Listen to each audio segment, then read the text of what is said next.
Harvard Divinity School. On Being a Monastic, Personal Journeys, Hindu and Buddhist Perspectives, April 20th, 2022. Good afternoon, everyone. Thank you for coming to our wonderful panel tonight on Being a Monastic, Personal Journeys, Hindu and Buddhist Perspectives. So it's wonderful that we can be here. Appreciate your coming also late in the semester when there are many things to do. So thank you for being here and taking the time. I also would like to welcome our online audience. We have over 200 people signed up online. I can't guarantee that they're all tuned in already, but they will be, certainly as we proceed. So we have a wonderful group in the room and a wonderful group online as well. So as you all know, I think the Robert H. N. Ho Family Foundation Scholars began the Buddhist monastic program back in about 2013. And the idea was to bring monastics from Buddhist traditions, particularly all over Asia, to the Harvard Divinity School campus to share the educational experience and also to enlighten and open the hearts and minds of the rest of us at HDS. And it's been over the years a wonderful program that I think everyone has benefited from. And then about in 2018-19, Ajit and Vibhu Nagral came forward with a donation, a very generous gift, to help us fund a Hindu monastic program, shamelessly stealing the model from the Buddhist program, and trying to say we can do the same thing when donors come forward. So the program began in 2019-20. We had 3 Hindu monastics of 3 different traditions come to campus and spend the year with us until something happened in March 2020, and suddenly everybody went away. We don't know what happened then. And then this year, 2 wonderful monastics have come back, Hindu monastics. So we have this wonderful program in place, twice over now, in Buddhist and Hindu traditions. And I think admitting the fact and appreciating the fact that we already have a very wonderfully diverse student body, staff, faculty at the Divinity School, I think we can argue that the monastic program brings a special element to our life together as a community. There's a certain kind of signal depth, you might say, to monastics and the commitments that monastics make that help to clarify what traditions are about and what is at stake in traditions. Perhaps something of the ascetical, the contemplative practice that people of monastic tradition share with others, of course. Echoes of other cultures of faith that we meet from around the world that show us how people live out their traditions in a very evident way. And links also back to the home communities, be it Hindu or be it Buddhist, opening doorways and pathways for people to move back and forth. This has been so successful with the Buddhist traditions, and I think now with a number of Hindu traditions as well. All of this is to the good, and I think all of this we can appreciate at a great level of depth and with excitement. And it raises questions about what does it even mean to be a monastic? What does it mean to devote yourself in this particular fashion in a short time, usually when you're young, and then to stay with it for a long time in one's life? And above all, why would somebody undertake a monastic life in the 21st century? When there are so many options and so many possibilities, why do people choose to enter into a religious order, a monastic community of some sort, and then begin to live according to those rules while also trying to do good for the world around us? Tonight we will find out 3 answers to this question, this one of life's eternal questions about why be a monastic. And we have 2 Hindu and 1 Buddhist perspective. And the arrangement will be that each person will speak for 15 minutes, that is to say 20 minutes. I'll give them 20 minutes and I'll start tugging on their sleeve at about 17 minutes to remind them time to stop.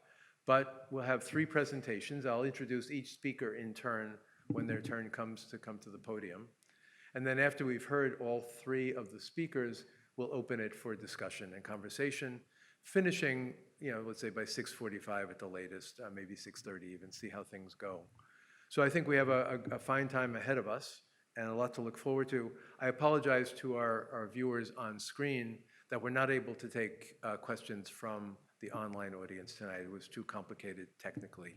But hopefully the questions asked from you gathered here in the room will help us to open up the discussion. So let me introduce the first of our speakers tonight. It's my great pleasure to introduce Swami Harinamananda, who is a monk of the Ramakrishna order. He was born in Los Angeles, in this country, and he is the first Indian American to join the Ramakrishna order. So a remarkable feat and a pioneering person just for that fact, but also in many other ways as well. After completing his graduate studies, he traveled to serve the poor in Indian villages and spent a good bit of time in India. He took his formal monastic vows in 2008 and currently serves as the resident minister of the Vinita Monastery in San Diego. He teaches classes, conducts retreats, and performs participatory worship. He's also a member of the Interreligious Council of San Diego. So I invite Swami Harinamananda to come to the podium to speak.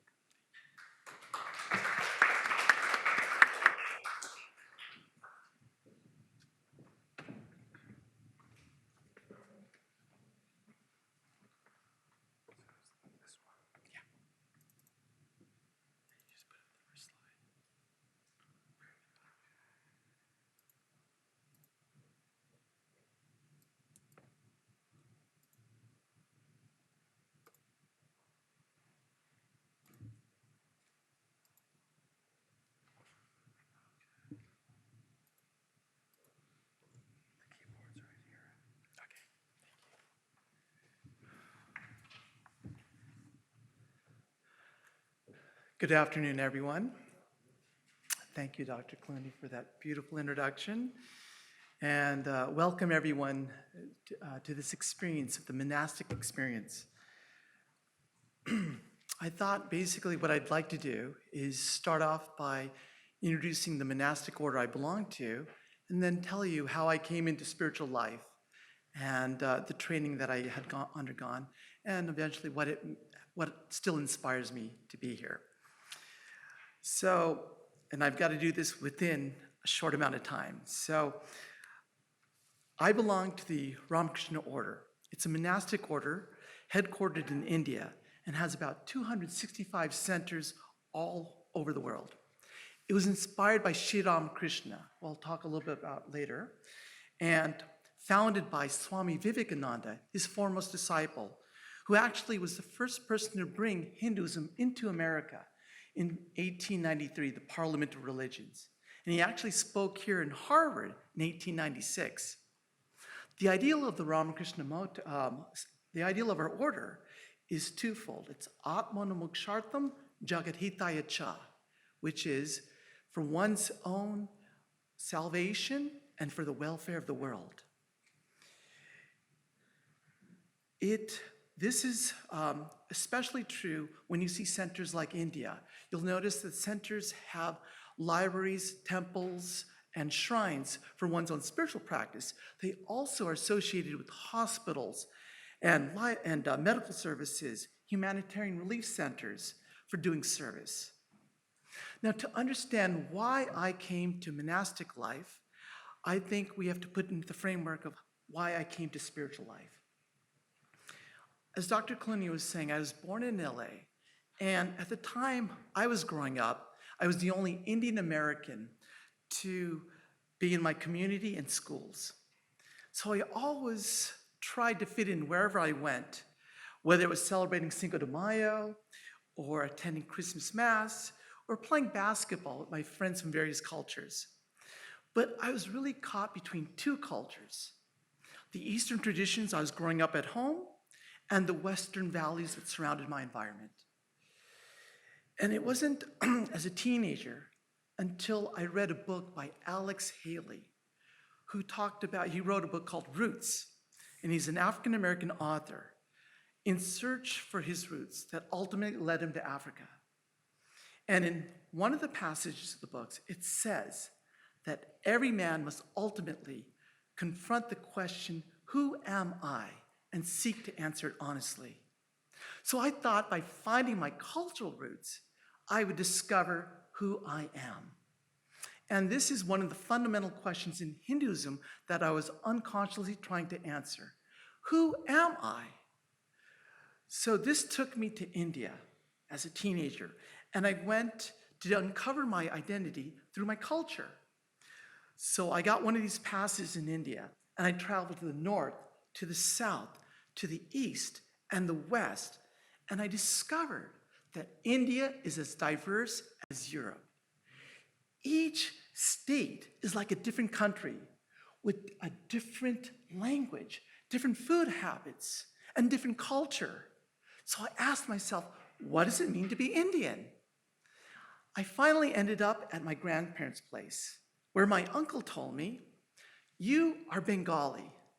And I thought to myself, what does it mean that I'm Bengali? Is it the music I listen to?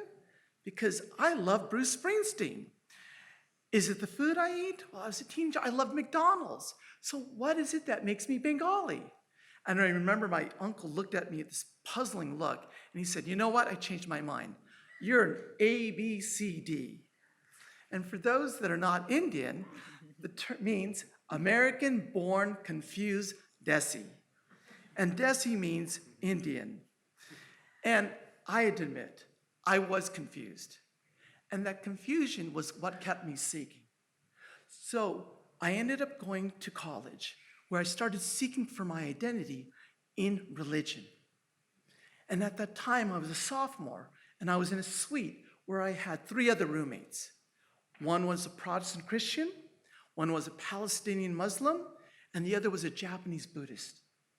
And I remembered that I would attend Bible study classes. I would go to the mosque and have philosophical talks with my Buddhist roommates. And I liked everything I heard, but there was just something of an exclusiveness in some of the places that I just didn't feel was right for me. At that point, I saw a book that my father had given me when I left for college. It was a book about the life of Sri Ramakrishna. And in that book, it stated, Ramakrishna said, truth is one. Sages call it by various names. And as I read further, I saw Sri Ramakrishna was practicing various paths of Hinduism. And then outside Hinduism, he practiced Islam and Christianity. And he discovered the same ultimate truth in each of these paths. And there's an Indian sort of analogy that religions are like different rivers leading to the same ocean, the same ultimate God. It's called by various names. Well, this struck me. I liked this inclusion. So it resonated. I ended up going to the local Vedanta temple, where I heard a visiting Swami say in the midst of his lecture that you are divine. I thought to myself, I am? And whether it was my imagination or not, I heard the Swami say, yes, you are. And as he went on in the lecture, not only did I understand that I'm divine, but everybody and everything is an expression of that same divinity. That really hooked me, because it was like a veil being removed and a little bit of light gleaming through. And I started to discover who I was and where I belonged. For me, at that point, the goal became how to experience that divine presence. And what was the best way to achieve that goal? It meant a life that had a singular purpose, a life where all the activities were integrated and focused into one goal. And that goal was God realization, experiencing the divine presence. So it was at that point I decided to join the monastery. So this is Sri Ramakrishna, by the way, here. And this is our monks of the Ramakrishna order. It was at that point I went to India, and I went to a seminary called Training Center, where it's like a 2-year spiritual boot camp. The day begins with the morning bell at 3:40 a.m. Then it continues with meditation, cleaning the shrine, scriptural classes till 4 p.m., service, vespers, more meditation, and homework. And finally, lights out at 10:30 a.m. It's a really rigorous schedule. And when you're coming from the West, you have to make a lot of adjustments. And I learned that monastic life includes austerity. And it's the austerity which is meant to root out one's selfishness. So one of the first austerities I experienced was sitting cross-legged for long periods of time. We'd have to sit for meditation, for classes, for meals, and vespers. So I remember when I first got to training center, that first day, I wanted to impress my brother monks, so I got to the temple very early. And as I sat there, I remember feeling that my legs started becoming numb. And they started doing the arati, a devotional service. And as the devotional service was going on, I remembered that my ankle bone started impinging on the marble floor. And as that pain became sharper and sharper, I just remembered tears started falling down my eyes. At that point, the other monks who had met me for the first time were all looking at me, and I heard them whispering, "Oh my God, look at him. He's got such devotion. What love for God does he have?" And I was thinking to myself, I don't have love for God. It's pain that's causing the tears.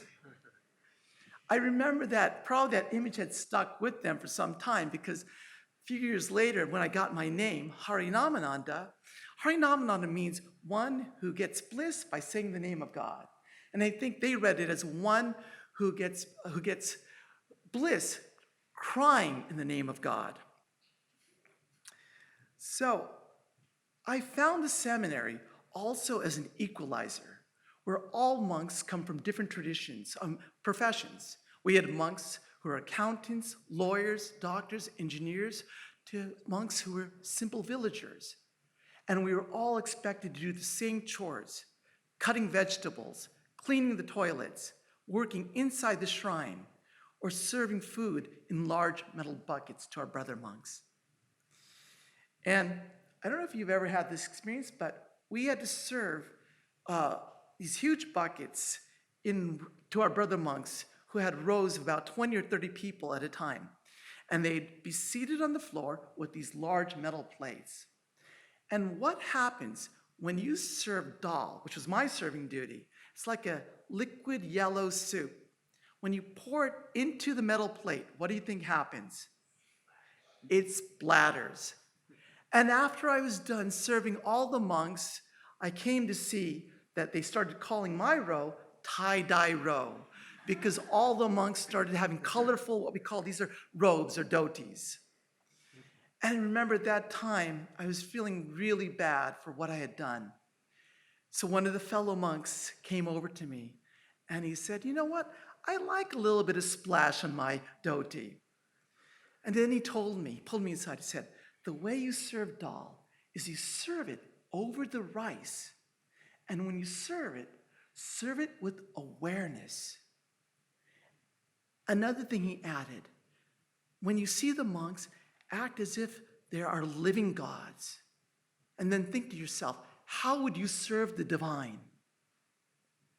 And I remember feeling that he had melted my heart. And after that, I started serving with concentration and devotion. The 3 years in the seminary were the greatest growth period of my life, because it established for me a rigorous spiritual routine. It helped me dive into the scriptural studies, and it gave me what I thought was the most important thing: access to holy company. Because what I found in my experience is that religion is not always taught. It is also caught. Simply by being in the presence of great souls, you start to pick up things like osmosis. Life inspires life. And when you see these spiritual ideals being exemplified in living beings, you get to know that spirituality is real. So with the rest of my time, I just want to introduce 3 people who have served in my life as spiritual ideals, embodied spiritual ideals. The first person I served was Swami Swaminarayan, as you see on your left. Swami Swaminarayan was my guru, my teacher. And I had the ability to be his attendant for 6 years. It's not easy serving a holy man, but you feel that although they may try to crush your ego at times through their scolding, you feel afterwards a sense, after the sting is over, you felt a sense of freedom, a sense of movement, that they had tried to remove some type of impediment that was within you. Sitting in Swami Swaminarayan's presence, I would feel an ocean of peacefulness. And sometimes devotees would come to ask him questions, and Swami would gracefully glance at them and ask him, "What do you want?" And the devotees would forget what they wanted to ask. It was as if their problems were not solved, but dissolved. They are taken into another realm of consciousness. It was like having their consciousness.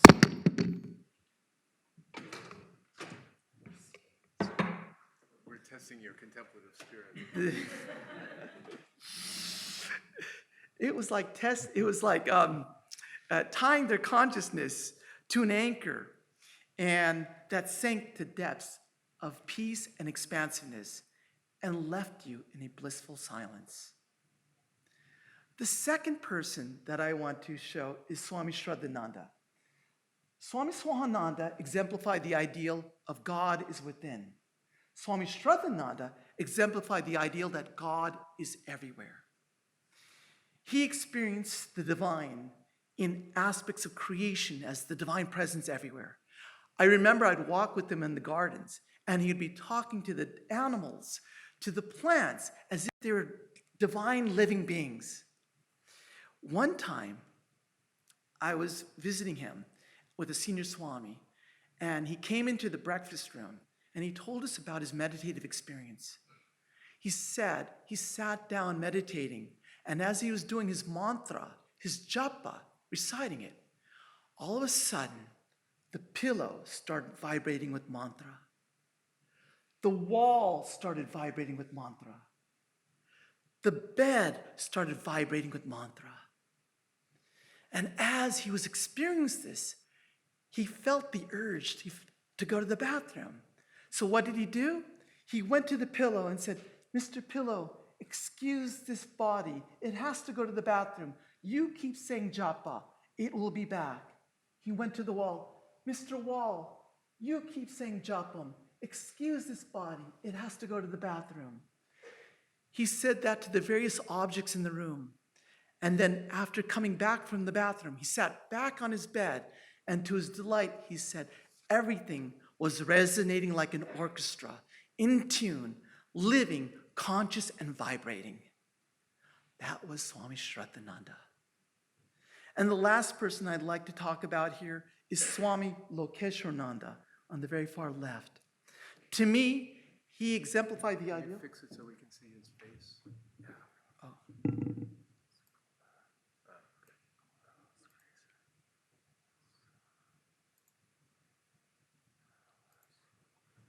Sorry, thank you. This is Swami Lokeshwarananda, and I believe Dr. Clooney also has met him as well. He exemplified, if God is within and God is everywhere, that divine can also be served. Serving God in every being. He was soft-hearted and sweet-natured, and he had this ability to see goodness in all. He had great respect and nobility for everyone he met, whether you were the Prime Minister of India or a janitor in the bathroom. He treated you with the same respect. In fact, I remember that he would see your goodness, your potential, even though you couldn't see it, and he would make you believe in it. One of the things he did in India was he created an institution called Narendapur. It's an educational institution. And at that time, there was a blind boy who had come to Swami, and he said, "I want to attend this university." What did Swami say?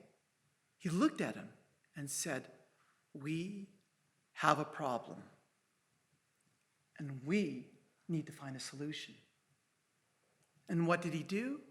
He ended up getting that student classes. He ended up getting student braille books, teachers, resources, so that person could be educated and get training so he can become an asset to his community. And that incident gave birth to the Blind Boys Academy, which is one of the first institutions in India to serve blind people. So all of these, my experiences, are inspirations that I carry with me today. And they help me in the spirit of service. Because to me, spirituality at this point in my life means spirituality in action. And this has led me here to Harvard, where in Harvard, I had the fortune to be taking classes in spiritual chaplaincy and counseling so that when I go back to my community, I can serve our aging devotees and those who are lonely and struggling in counseling. Thank you so much.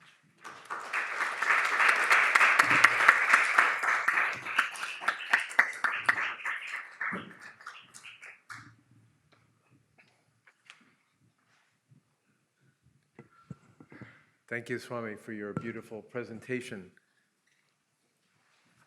I would like to now introduce our second speaker today.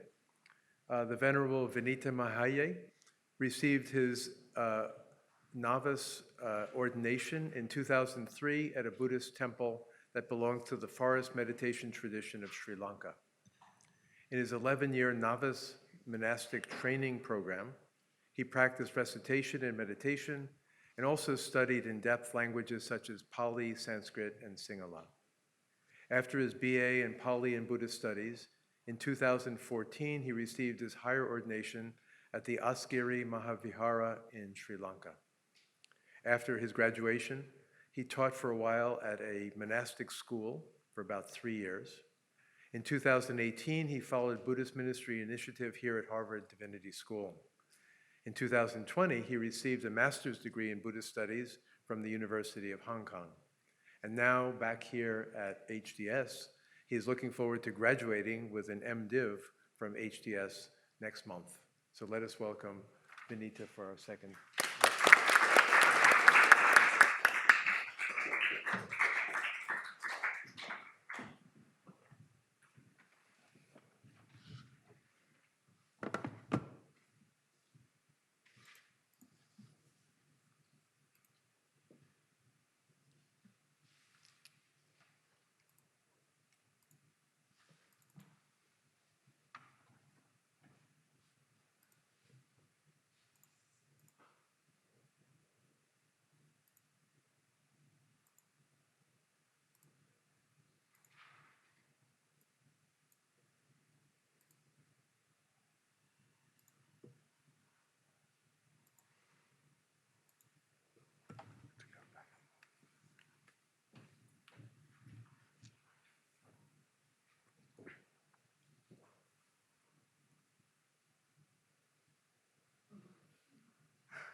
It's me when I was 11.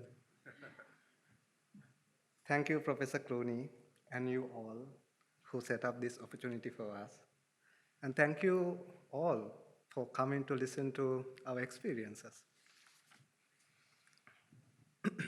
Why I chose a monastic life, I still don't know.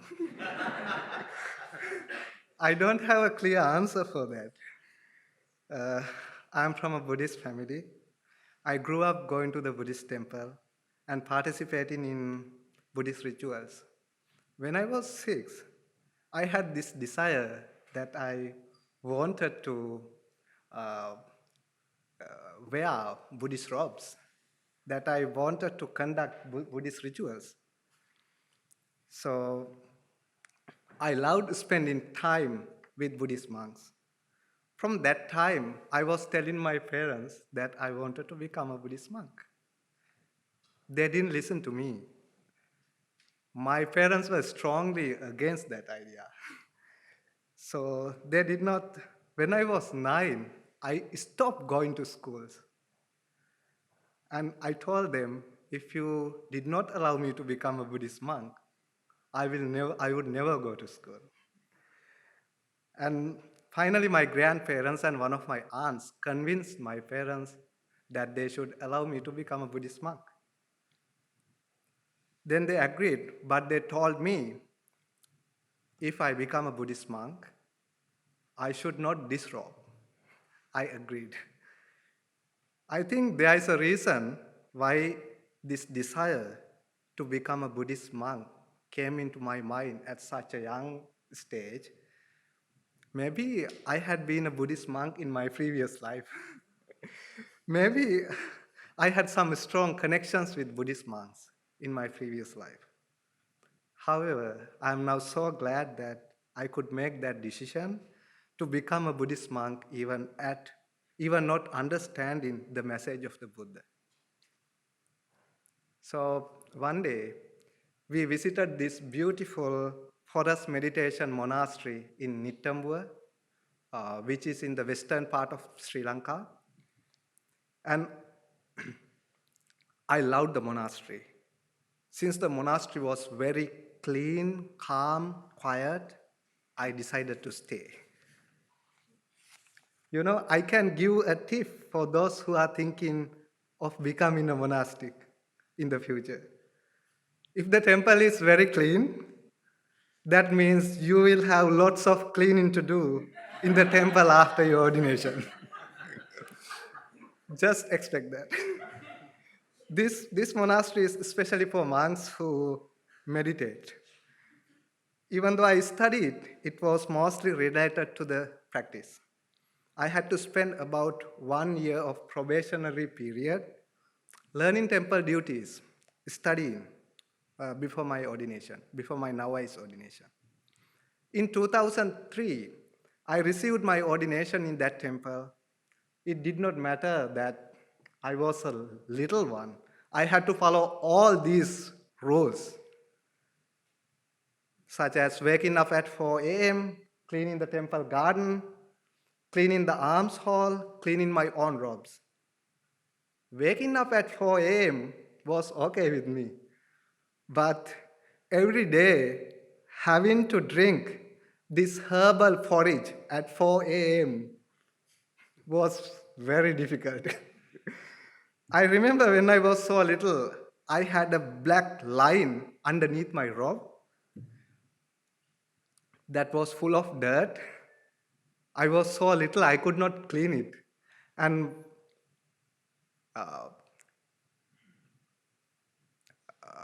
big monks, chief monks, they were saying, oh, you received a black belt such a young age because of my dirt line in the robe. Then monks I cannot forget this other incident that happened in that temple. One day all the monks went for almsgiving ceremony, and I and this other little monk had to stay in the temple. We loved eating this fruit called rambutan, and we stole a bag of rambutan from the chief incumbent's, from the chief monk's room. Chief monk came from the almsgiving ceremony. He immediately noticed that bag was missing. He called our parents and asked them to come back to temple. And then by the time my parents came to the temple, the chief monk made us to disrobe. And then he gave all these punishments. These punishments are called sand punishments and stone punishments. Basically, that is, we had to carry sand and stone to the construction areas in the temple. So, rules were very strict in this monastery, as I said. I could not tolerate these rules. So I wrote letters to my mom saying, Mom, please come and take me home. If you don't come, I will jump down the mountain. My mom still keeps these letters and shows me from time to time. However, I spent 1 year there and decided to leave that temple because of strict rules. In 2004, I moved to a temple in this city called Dambulla, which is very close to my home, and it is in the middle of the country. This temple in Dambulla is very ancient one. So this temple is a very ancient one. I think that is the longest cave temple in South Asia. I started, and this photo is also taken at that monastery. I started my studies at the monastic school in that temple. We followed the timetable. We woke up at 4 a.m., went to bed after 10 p.m. At 5 a.m., we offered flowers and incense to the Buddha, did Pali chantings. From 6 a.m. to 7 a.m., we swept the temple garden. And from 7 a.m. to 8 a.m., we had our breakfast. From 8 to around 12:30, we studied, we took our showers, and we get ready for the monastic school. From the monastic school started at 12:30, and it went until 5:30. From 6, after that, from 6 to 7 p.m., we worshipped the Buddha and did the Pali chantings again. From 7 to 10, we studied again. We usually had some drinks and some snacks. Sometimes we got some medicine to eat at night. You know, in Theravada Buddhist tradition, we are not allowed to eat at night. But if you consider the food is medicine, you can make it a point that you eat medicine. In the monastic school, I mainly studied teachings from the Pali Canon, the biography of the Buddha, biographies of the disciples, and Pali Suttas. And I studied Pali, Sanskrit, and Sinhala languages. I learned how to recite, I learned how to deliver a sermon, conduct some rituals, and memorization was a huge part of my monastic education. We had memorization competitions in our monastic school. It was a lot of joy. When a monk goes to deliver a Dhamma talk, he recites verses and passages from the Pali Canon by memory. So apart from these studies, I studied mathematics, science, social sciences, history, and English, and these subjects were given less priority in the monastic school. And at this monastic school in Dambulla, I received my primary education. So this is the inside of that cave temple. So one of the incidents that I cannot forget in this temple is one day, we little monks wanted to drink coconut water.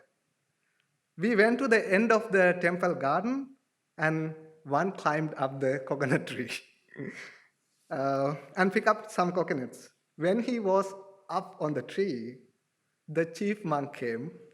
All others ran in every direction. Then we were punished for that. We were so sad. This teacher who was at the monastic school, who was a layperson, wrote these beautiful Sinhala poems describing us picking up coconuts as little kids. So those poems made us happy again. One thing was a blessing to me at this temple. I could go to this huge ancient temple in the early morning and in the evening to offer food and drinks to the Buddha every day. I miss that place so much.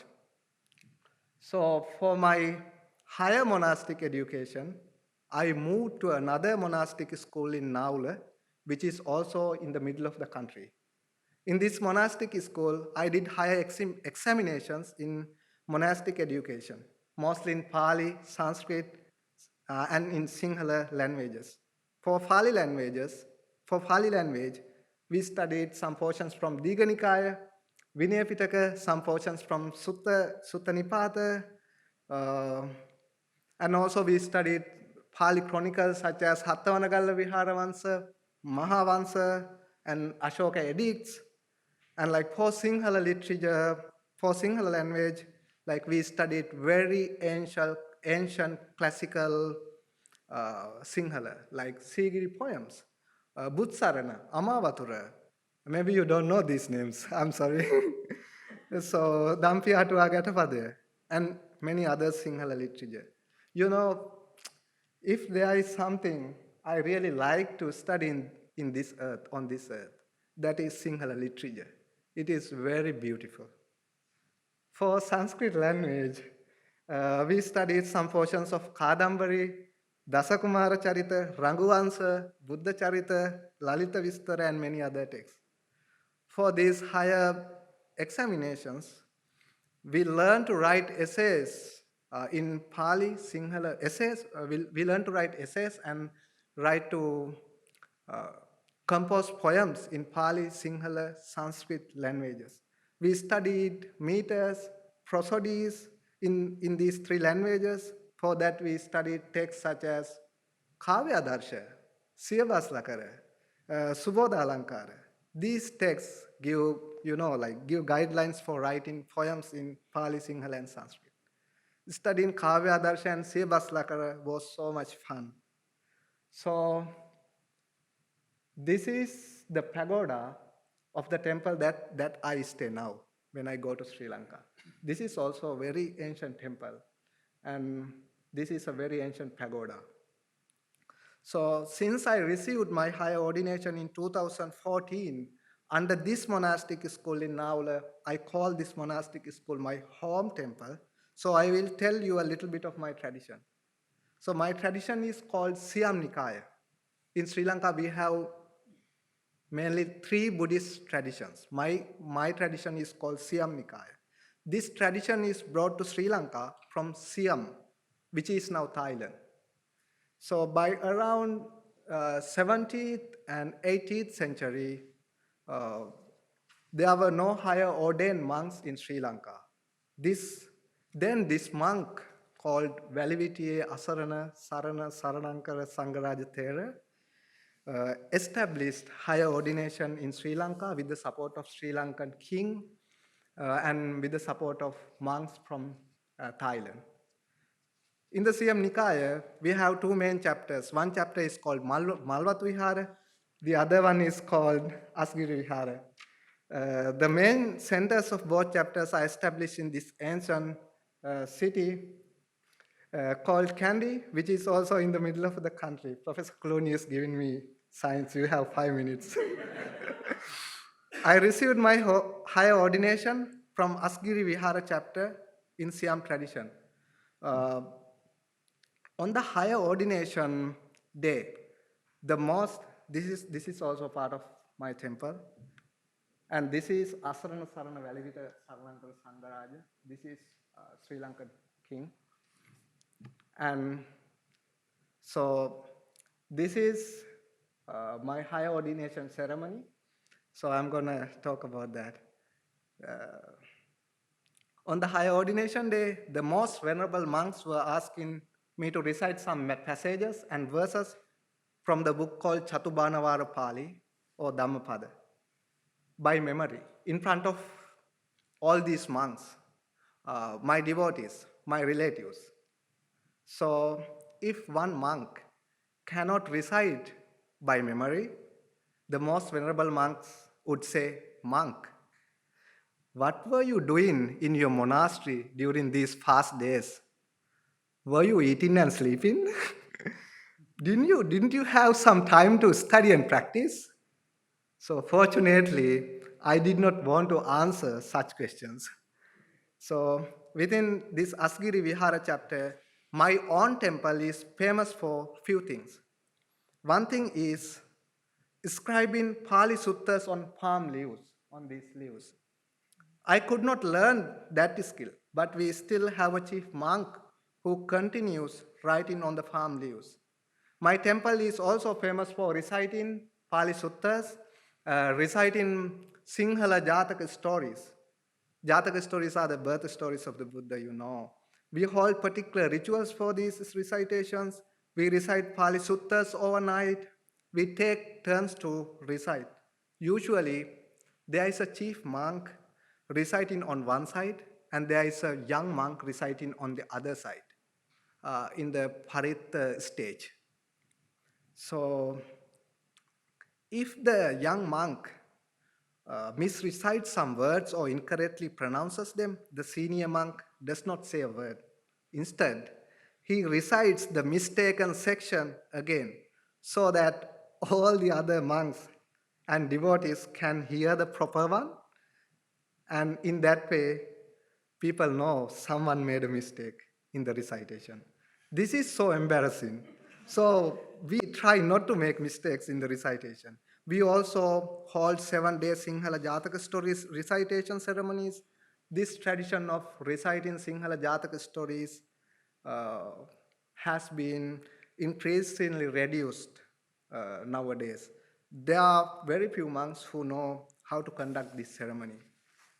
So now I'm going to talk about my studies. In 2013, I entered the University of Theravada, studied Pali language and Buddhist studies. After that, I taught a monastic school for 3 years. In 2018, I was selected to, fortunately, Buddhist Ministry Initiative Program at Harvard Divinity School. It was another beginning of my life, meeting professors here and my friends from diverse religious and cultural backgrounds. I really enjoyed studying Pali language and Pali canon with Professor Halise and taking classes with Professor Gyatso, Professor Berlin, and many other professors. It was very challenging though. So in 2019, I started 1-year master's degree in Buddhist studies at the University of Hong Kong. I am now in my 3rd year in MDU program, looking forward to graduating. So it is a blessing to be able to study at HDS with my friends and my professors. Thank you.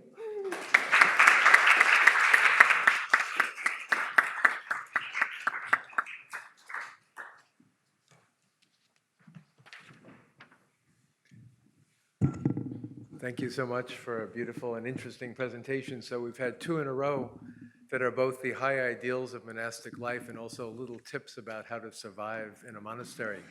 So I hope you're all taking notes in case you make the leap sometime. Our 3rd speaker is Sadhak Vandan, who trained traditionally at the BAPS Swaminarayan Sanskrit Mahavidyalaya in Sarangpur in Gujarat in India. He was there for 6 years, acquiring a BA or a Shastri and an MA or a Charya in Sanskrit. He specialized in the Prasthana Trayi, that is to say, the study of the Upanishads, the Bhagavad Gita, and the Brahma Sutras, and also the Swaminarayan commentary, the Bhashya, on those texts. He's also studied Indian astrology or Jyotisha, Indian logic, and literary or kavya texts. Along with studying other vernacular literature, he also was teaching classes on Sanskrit and the very texts that he had been studying. During his years in Sarangpur, he enjoyed proximity to the training center of the Swamis, learning the ideals of the Swami's life and aspiring to embody them in his own personal experience. He enjoys being a student and strives to live by the credo of his guru, Pramukh Swami Maharaj, "In the joy of others lies our own joy." In his free time, whatever time he has after all that study, Vandan enjoys memorizing and pondering Sanskrit verses, learning new languages such as Tamil at the moment, and exploring diverse philosophical and religious perspectives. After spending a year here as a Hindu monastic fellow, he will continue his journey to be a Swami back in Sarangpur. So let us welcome Vandan.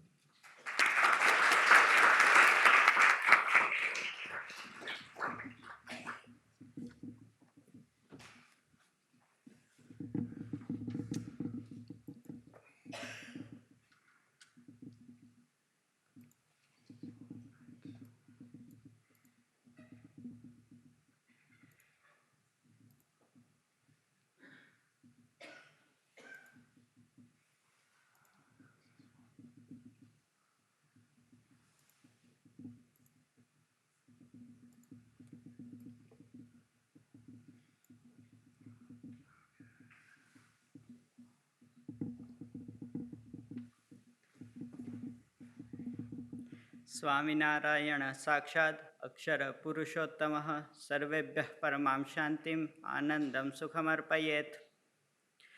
Thanks to all for coming here to this presentation. The lady you see in the picture is talking to some of her 690 students in an all-girls residential school in Gujarat, India. But more importantly, that's my mom. And I need to check. Yes, it is. One of the strongest, most charming, inspiring, and kind-hearted people I know. I love her to death, and like all of us, this is where my journey begins. My dad passed away when she was 29, I was 3, and sis was 5. She had no job, and we had no savings, yet she struggled alone for years. She supported us. She enveloped us with love. What kept her going? But before I answer that question, I would like to give you a brief introduction to my tradition. I am from Swaminarayan Hindu faith, whose founder was Parabrahma Swaminarayan, or God incarnate, the person you see in the center, Bhagwan Swaminarayan. Swaminarayan lived and passed in the early 19th century, but he promised to remain forever amongst us through the lineage of enlightened gurus. Pramukh Swami Maharaj, who is the 5th spiritual successor on your left bottom corner, he passed in 2016, and the present guru is Mahan Swami Maharaj, the guru you see in the right corner. Mom remained resilient in those trying times through a deep spiritual connection with Pramukh Swamiji. Swamiji was a rock, and she taught us to be resilient and using that strength, just like her, just like him. Pramukh Swami Maharaj was my guardian angel, perched over my shoulder, always looking out for me. He became my father figure, who emanated motivation and love for me every time I thought about him. My life's purpose to devote my life to the spiritual path and become a monastic developed gradually. The initial phase of development was from my mom's words, bedtime stories, and wake-up calls. I too thought deeply about my life and aim, along with the incidents from Pramukh Swami Maharaj's life. I recollected my encounters and conversations with him, his monks, and his devotees. What inspired me the most was how he had down-to-earth nature, absolute humility, complete spiritual absorption in and of God while being on a very high spiritual orbit, way beyond. His life made me develop faith in scriptures because he was the divine manifestation of high values that the humankind can abide by, his life and inspiration. On the other side, I also thought about doing something for my mom. After thinking through scores of options over years, my tiny brain settled on a compelling idea of a world tour, a grand one. I wanted to show mom all the beautiful places in all 7 continents, including Antarctica. This is what I thought I wanted to give her, never giving a thought to the idea of what actually she wanted. In May 2014, after just completing my 12th grade, I traveled to Sarangpur. It's a quaint village filled with peacocks. It's a special place in our tradition, along with many reasons, one of them being it's a monastery or seminary for monastery where monks from our tradition undergo a training for 7 years. And it has always been one of my favorite places in itself. I needed no reason to go to Sarangpur, but only this time I had one. What would be my ideal career path? I asked myself as I pondered over this crucial life decision. There were 2 options in my mind. The first one was to follow an ongoing trajectory, to be an engineer of some sort. I had passed my 12th grade with flying colors, a personal joke, and I had also passed the first level of entrance examinations. The second option was to do something that actually supported and boosted my life's purpose. While being unsure of what career path to choose, I was introduced to a fledgling institute. My friend filled me on details about this institute. It was a college that taught Sanskrit, a dying ancient Indian language. Intriguing, isn't it? Although I had scored top in Sanskrit in my school, what I doubted was how do people make earning with Sanskrit? And what about that world tour? I don't know about y'all, but I have never seen a jet-setting Sanskrit professor, at least not until now. Nonetheless, this institute was in Sarangpur, so that I get to stay there for years. Being in Sarangpur would be quite a boost on my path to become a monastic. After giving for some insight, I went to a senior monk named Mahan Swami, who later became Guru as mentioned earlier. He patiently listened to me and agreed that engineering, maybe computer engineering, he suggested, is the path to pursue. Excited, I ran to call my mom and inform her of this decision that I was about to make. And I updated her, but then she sounded upset. I wonder why she did not like the idea. But she said that she did not like the idea because I had placed my wish for her ahead of my own wishes. But I had only done the same she would always done for me. She placed me before herself all her life. She insisted that I drop that world tour dream of mine and do what I really want to do. She added, I don't want any money from you. I'm happy, but I'll be more happy if you do something that you want to do. She wanted me to go immediately back to Swamiji and inform her thoughts. I did. With a small smile of satisfaction, he gently spoke his heart. Maybe Sanskrit is a good path for you after all. And here enters BAPS Swaminarayan Sanskrit Mahavidyalaya in my life. I started studying Sanskrit at BAPS Swaminarayan Sanskrit Mahavidyalaya Sarangpur later that year in 2014. The main course of academics followed along the Prasthanatrayi, the trio of Vedanta texts, including the Upanishads, the Gita, and the Brahma Sutras, with their Swaminarayan commentaries. Moreover, I also studied Vyakran, Nyaya, and Jyotish, as mentioned in the introduction. Along with studying in my 6 years, I was also given an opportunity to teach these texts to my juniors. During my studies, I learned the characteristics of Akshar Brahman and Parabrahman. Parabrahman is God, and Akshar Brahman is eternally liberated, perfect devotee of God. Jeeves or souls like me and you attain liberation by acquiring liberating qualities of Akshar Brahman, the Guru. Qualities such as Nirmanipanu or egolessness or perfect humbleness or Nishkamipanu, no desire for worldly pleasures or objects. As I studied these texts and learned about these two entities, I realized over my time in Sarangpur that I could experience those qualities in my Guru. Pramukh Swami was in Sarangpur since I began my studies. So I had darshan of him. I was able to see him just about every day.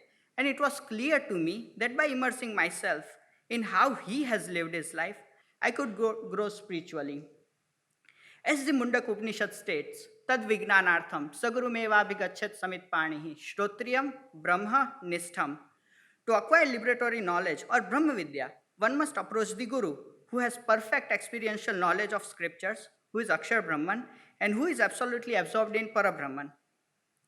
In the last 18 verses of the second chapter of the Gita, Shri Krishna explains characteristics of one who is Sthita Prajna, one whose intellect is in equilibrium. Arjuna's question was regarding a human form. Sthita Prajnasya ka bhasha samadhistasya kesava sthitadihi kim prabhasheta kimasita vrajeta kim. What are characteristics of a stable-minded person? In what way does such a person speak? In what way do they sit? In what way do they talk? In one of the following 17 verses of Krishna's answer is Dukkheshvanu Dvignamanaha Sukheshu Vigatas Pruhaha Vitaraga Bhayakrodaha Stitadarmunirochyate. One who does not become agitated when experiencing miseries, remains detached even in attaining pleasures, and is free of desires, fear, and anger can be called a steady-minded or Sthita Prajna. These are among many qualities I saw in Pramukh Swami. I want to recount a touching incident that I think about often, which embodies this quality. In January 1974, Pramukh Swami Maharaj departed in presence of dignitaries and hundreds of devotees from Mumbai, India, with a few monks and devotees. It was exactly 3 years, and it was his first satsang tour, since he became Guru in 1971. The plane landed in Nairobi, Africa. Pramukh Swami Maharaj and monks were ordered to stay aboard while everyone else was allowed to leave. After some time, for no genuine reason, they were instructed to fly back to Mumbai. He was deported. Understandably, everyone was taken aback and distressed by this surprising and saddening turn of events. But what was going on in his heart? When a monk gave him a diary to write something, he wrote how all of this has happened because of wish of Almighty and Guru. So one should remain happy and not pained or become miserable. Next morning, when talking again to the same group of people who had seen him off the day before, he chose to help the audience forget the distressing situation of being sent back. He laughed at funny anecdotes and comments while sharing them in his morning routine talk. Everyone was laughing. Surprising, isn't it, what he had to bear and what he radiated? After some time, when this situation was clear that someone had blundered and officials misunderstood, he chose to forgive and forget and care about things at hand, not that of past. Due to time constraint here, I can only offer some part of this whole incident. But thinking about this kind of incidents contributed to my wish of becoming a monastic. I could dedicate my life, my time to spiritual growth by living my life as my gurus have, by attempting to incorporate in my life the qualities they have embodied in theirs. I experienced the reality of quality, like the lack of even an iota of ego, perfect devotion, firm conviction in God's all-doership, the lack of any desire for worldly objects or pleasures, the lack of any pretense or fakeness, complete purity, sincere integrity, and highest integrity. I experienced these in my guru's life during my studies in Sarangpur. It was not enough to just believe that these qualities were valuable and described in scriptures as liberatory, but they would need to be incorporated in my life. I was convinced by this fact. But it was not only that I recognized the possibility of working on acquiring these qualities. I found that the monastics who lived in Sarangpur cared about the same things that I did. They wanted to progress spiritually and were focused on achieving the same goal. They were already working on cultivating these qualities of the Guru, and I could see that in them. Gurur gnanam iva gnanam, vartanam api tatsamam, deharpanam tatha bhakto, brahmatmaikyam taduchyate. Many of whom I lived with over my time in Sarangpur embodied this verse that can be translated as oneness with Akshar Brahman entails possessing understanding like that of the Guru, conduct like that of the Guru, and dedicating oneself to devotion like the Guru has. Liberation in Swaminarayan tradition is becoming like Akshar Brahman Guru, acquiring Akshar Brahman's quality, and then devoting oneself to Parabrahman with a perfectly humble devotion. For me, becoming a monastic is an ideal way to such a profound aim. I think of my time at Harvard as contributing to this aim. I have learned from Parkman Swami Maharaj's life, it is just as crucial to have positive feelings of unity, respect, and love towards all as to refrain from harboring negativity for anyone else. In September 1999, during his visit to Israel, Parkman Swami Maharaj decided to visit and pray at the birthplace of Jesus in Bethlehem, the Basilica of Nativity, and the Western Wall in Jerusalem. Seeing the faithful insert paper slips as prayers in crevices of the wall, he inserted two yellow roses. Later, when asked why two, he replied, I said two prayers. First, may God fulfill all the prayers said here in the past. Second, may God fulfill all the prayers that will be said here in the future. That was his life. Before the religious leaders from all over the world at UN Peace Summit in 2000, he articulated these same sentiments in words. He added, a communication freely with one another is vital in growing interfaith dialogue and harmony. Harvard gave me a platform to continue to chart this interfaith dialogue, develop harmony, and learn from all beyond my own realm. My seniors thought the same and beyond, and allowed me to venture in this new world. I'm grateful for both of that. In conclusion, a bit about my immediate future and how it is so relevant right now. This year, along with hundreds and thousands of people around the globe, I am celebrating the centennial birth anniversary of Pramukh Swami Maharaj, the Shatabdi Mahotsav of his glorious, most inspiring life and work. I am thrilled to actually finally start my monastic training in Sarangpur. What is that I want to gift him on his 100th birthday? To my beloved Guru, I want to gift him a purer version of myself, every day better than the day before, inculcating his life values and lessons to mine. This is what I think he wants of me. So, I would ask you all to keep me in your prayers to the Almighty and bless me so that I succeed in my personal monastic journey and in serving the society like my Guru. Thank you so much.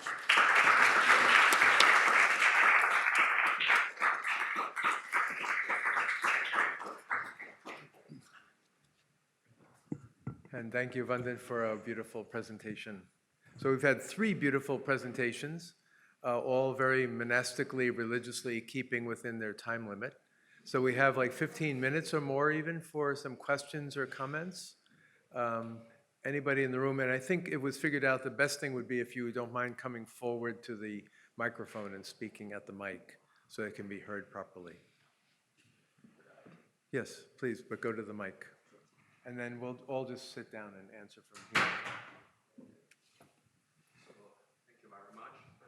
And you can put your question to one of the speakers or to all 3, depends on what you want. Actually, 2 questions to 2 speakers. Okay.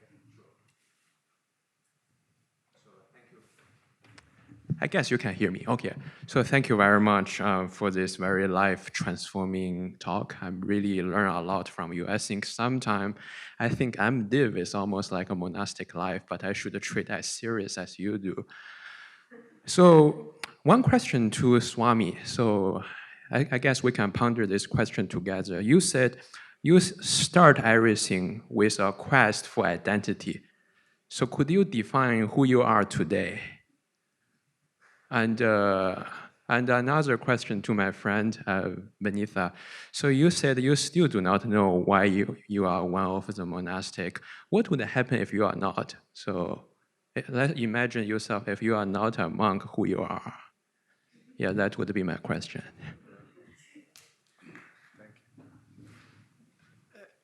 Well, to answer your question, who am I today? I think that there's the intellectual conviction that I have that I am, we in our Vedanta tradition, that we're Brahman, the infinite. But from realization, I'm on that path. So every day, I'm continuously learning, I'm becoming, there's no fixed setting of who I am. I'm continuously learning and growing in this path of being and becoming. So I can't define who I am today, but I'm on a journey. I'm what I'd call a spiritual practitioner on the journey. So there's still a definition. You are a practitioner. Yes, that's true. Yes, I am a practitioner on this humble journey. Yes. Me too. I think it's on. Thank you, Tiani, for your question. I think that's a very interesting question because when I was 10, I was a very angry kid, very angry and very stubborn. And receiving my monastic ordination, I had to discipline myself. So with the study, with the practice, I think I became disciplined. If it is not maybe, I can't imagine, like, I think I would not receive this education. Maybe I would be a farmer or something like that. Maybe I would be a driver. So receiving this monastic, receiving my ordination, I received this precious education. And I know I have a gem with me. So I see the message of the Buddha, and then I have this openness to the path. So that openness, that path will not be seen by me if I did not receive my ordination. Thank you for that question. Please, come to the mic, please. Yes. Hello, my name is Kanchi Gandhi. I'm not a Gujarati, but I'm a plant biologist on campus. Unlike Frank, I don't know about how you chose your career. My career I didn't choose. I wanted to be a medical doctor, but it happened that I became a plant biologist. But then once I chose that, I continued to work hard and do efficient work in my field. Likewise, I don't know whether you all 3 chose your career or your life, your mode of life. Did you come across anyone in your experience the one that happened to, not by choice. You chose your path by your choice, your own choice. Did you come across anyone that didn't have that inclination, but by chance became a monk and continue to do phenomenal work? And secondly, another question is, being in divinity school, you have learned, or you already learned, to respect everyone. And do you experience the same kind of respect given to you from other religious aspects? Thank you. So any of you can answer these questions, all of you or just one of you, it's up to you, whoever wants to speak. Swami, you go first. You know, you ask a very interesting question for that. Did we choose our path, or was our path chosen for us? And let me define it like this. Sometimes it's hard to know whether I actually, was it a volitional choice, or was it just things were opening up? What I've seen and what I've heard as I start to reflect on my own life and from other senior swamis is that we may think we're choosing, making decisions, but then I've seen some of these swamis at the end of their lives reflecting back and saying, as the divine as mother, "Oh mother, it was you who had chosen everything for me. It was you who had come in this person, who had opened up this situation, who had given me this pain, this suffering, so that I can move along in my direction. Was it me? Now that I reflect back, I see all of this life had some purpose that I wasn't aware of in the midst of. But now that I see, it was you and you alone. You were there behind everything." So to me, my feeling is that I didn't choose this path. It's been chosen for me. Vineetha Mahayaye, any comments on people who religious life was kind of thrust upon them and then they did well anyway?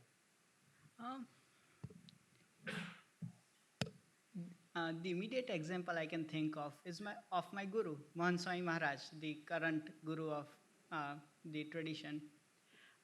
His father was born. His father was a satsangi, and also he was born in the tradition, but he did not have tradition in him in initial years, and he had all types of worldly experiences. But what was interesting was his first encounter with his guru, Yogi Ji Maharaj. When he met Yogi Ji Maharaj, he found that this is the person who is like the true embodiment of divinity and spirituality. And this is something that he too could do. And he did. He did successfully embody all those virtues of Yogi Ji Maharaj in him and became inspiration for many, including me. So, yeah, that's the story of my guru. I think my answer is very similar to Swami. My path is chosen, and I also chose my path because, like, I'm a Buddhist, so I believe in these previous actions. So my path is somehow defined, but it is not defined, but I still have opportunity to make my decision. But there is something still there. You're helping me think in terms of, is it karma that led us here, or is it divine grace that brought us here? I was thinking on the same lines about my story. So I would say it was divine grace for me, because what if I was never born in this wonderful family? What if I did never come across the tradition? What would have happened then? I would have never chosen the path of this spirituality. I would have definitely been a computer engineer. But here I am on my path of monasticism, and that is only through the divine grace of the Almighty and my gurus. And yeah, that is how I think it has worked out for me. And also, I have too chosen it in a way. Wonderful. Other questions? Don't be shy. Not from the same person. Somebody else want to jump in with questions? Yes. Okay. Yeah, those were beautiful. Thank you all so much for sharing. I have a little less of a big question, more of a, like, what has the experience been like of coming to HDS, and what have been some of the challenges or some of the beauties of, living a monastic life, or kind of, having that within you while also being here in Cambridge and at HDS? Like, what has that experience been like?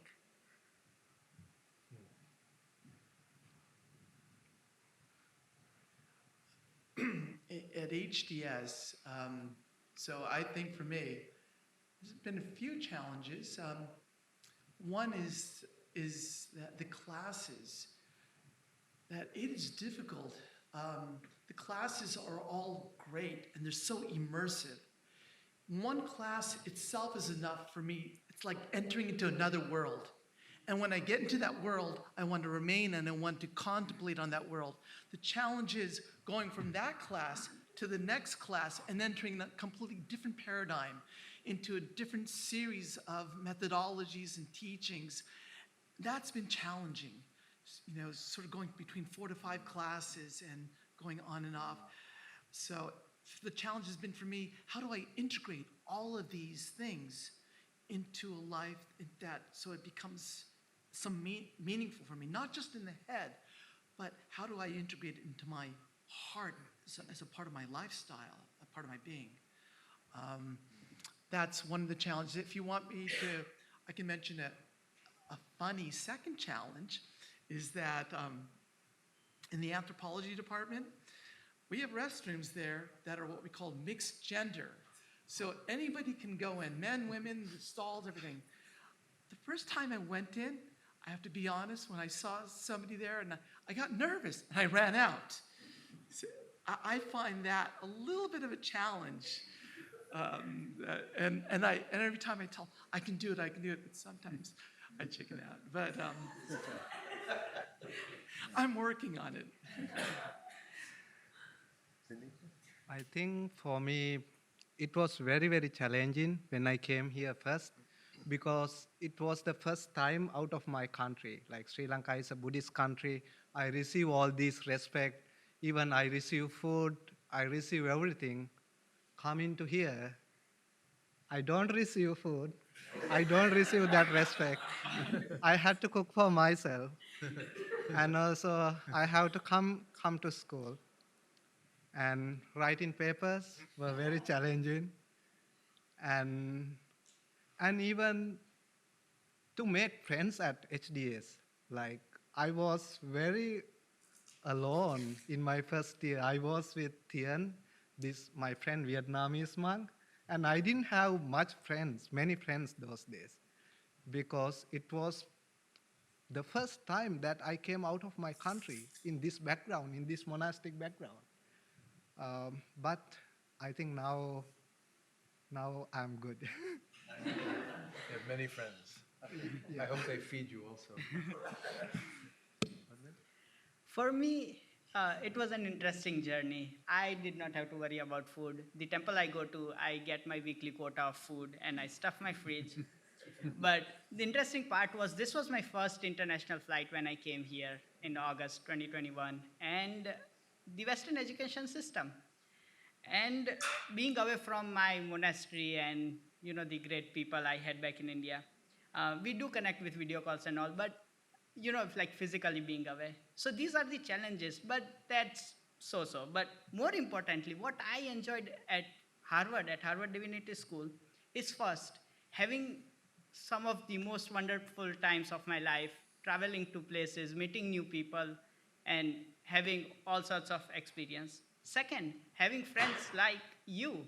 I I had never had assumed that I would have a Jewish friend from various backgrounds. And not just that, I have so many friends, and more importantly, or the most important part, is what I mentioned in my talk, is I get to embody, or at least try to embody, what the principles my guru has embodied or he has lived by. He has never seen, he has never cultivated any hatred for any religion, and he radiated positivity for all diversities and everything. And this is a platform where I get to practice that. And that is why I am so thankful for everything that has brought me here. And thank you so much. One more question? Yes, please. Thank you guys so much for a great conversation so far. I have two interrelated questions, the first of which is for Sadhak Vandan and Vinita, and the second is open for all. The first of which is, how, as monastics living so far away from your home temple, either in India or Sri Lanka, do you continually develop your spirituality? And the second question to all of you is, what monastic principles or teachings or values can we, the crowd, I assume, as non-monastics implement in our lives, in our spirituality and just in our day-to-day?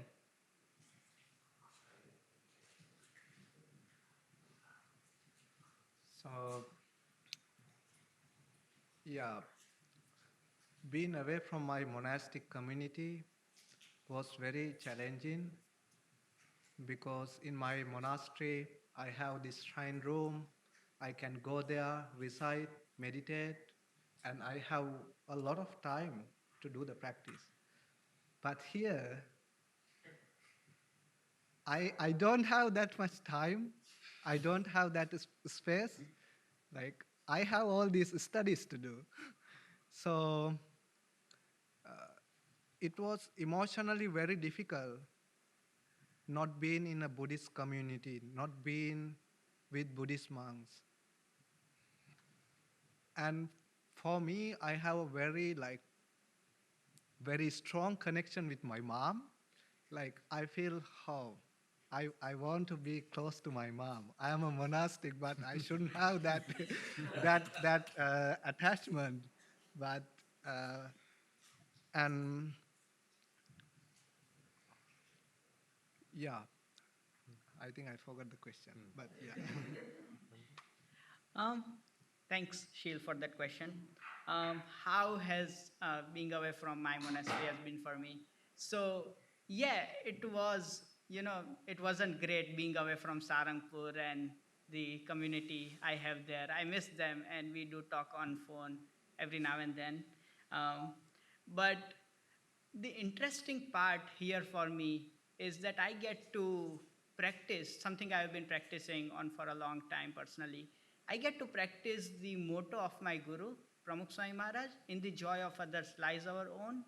So I'm sincerely thinking about what does it mean to have joy in joy of others, and what does it mean to see my progress in others' progress? How am I progressing when someone else is doing something good? So it has been an interesting sadhana for me here. And what could the audience get? Uh, I feel that that based on the principles of Harvard Divinity School, also what Pramukh Swami Maharaj taught, as I mentioned, the principles of interfaith dialogue and harmony, having having courage to have an interfaith dialogue, and then to develop harmony from that, is something that it seems that it is more important in today's world, and we all can practice that. Any other tips for the audience as we finish up? I think I'd go along with Vandan here in that I think keeping yourself open to all types of view. There was a saying one Swami told me, expansion is life, contraction is death. And that's been a principle I've tried to integrate. So keeping myself open to different types of views, different types of thinkings, because you never know what you may get. There's another saying that Man proposes, God disposes, and then reproposes something else.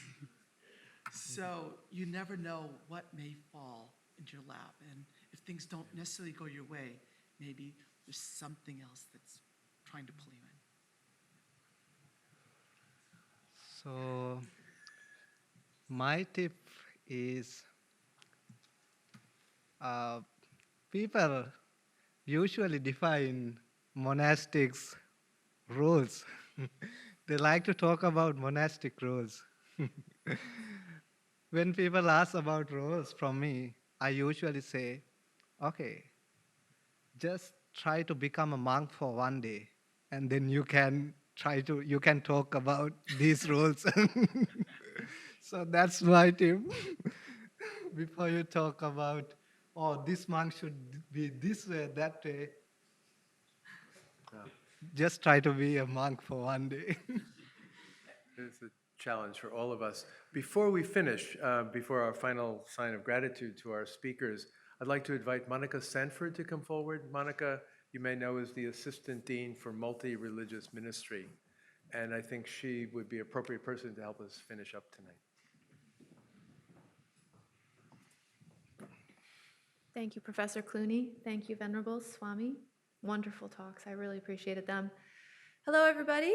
As Professor Clooney said, my name is Monica Sanford. I'm the new Assistant Dean for Multi-Religious Ministry in the Office of Ministry Studies. So my role with the university, with the school, which started in September, is to help Harvard Divinity School continue to live into this aspiration to be a place where the world can come to talk about religious and spiritual concerns. And not just in the academic sense, which we've been doing for a very long time, but also in the vocational sense, which is what the Office of Ministry Studies does. So the Center for the Study of World Religion has the world in the title. The Office of Ministry Studies, we sometimes scratch our heads a little bit and think, oh, ministry, that's a Christian thing, right? But actually, Harvard Divinity School has been welcoming students into the MDiv program from all sorts of religious backgrounds, including the nuns, N-O-N-E-S, as well as the nuns, N-U-N-S, and the monks, for many, many years. So it's really about learning how to live out that spiritual vocation, that spiritual practice in a way that is helpful for the world, whether that is as a Christian minister, which we do still train, whether that is as a Buddhist chaplain, which is how I'm trained, or whether that is as a monastic serving in the various communities where our wonderful panelists serve. So my role here is to help Harvard continue to live into that aspiration and support the monastics who come here, because, speaking as a Buddhist, if it was not for the monastic community, Buddhism wouldn't exist. I would never have found the Dharma. I would never have had the spiritual path that I have had, or have been able to be of service to the world in the way that I am. So I am deeply, deeply grateful for everything that the monastics of the Buddhist and Hindu traditions and all of the world traditions have done to make it possible for us to be here today. And thank you, Professor Clooney, for organizing this wonderful meeting.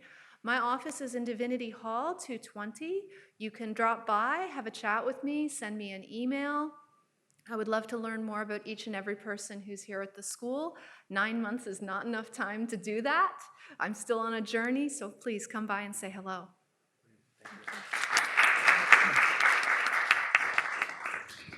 So I close simply by, first of all, thanking our online audience. Being online and Zooming in can be difficult, but thank you all for listening in. The video of this will be eventually up at the HTS website, so you can recommend it to others to see. Thank you all for coming, taking the time at such a busy time of the year, and special thanks then to our speakers.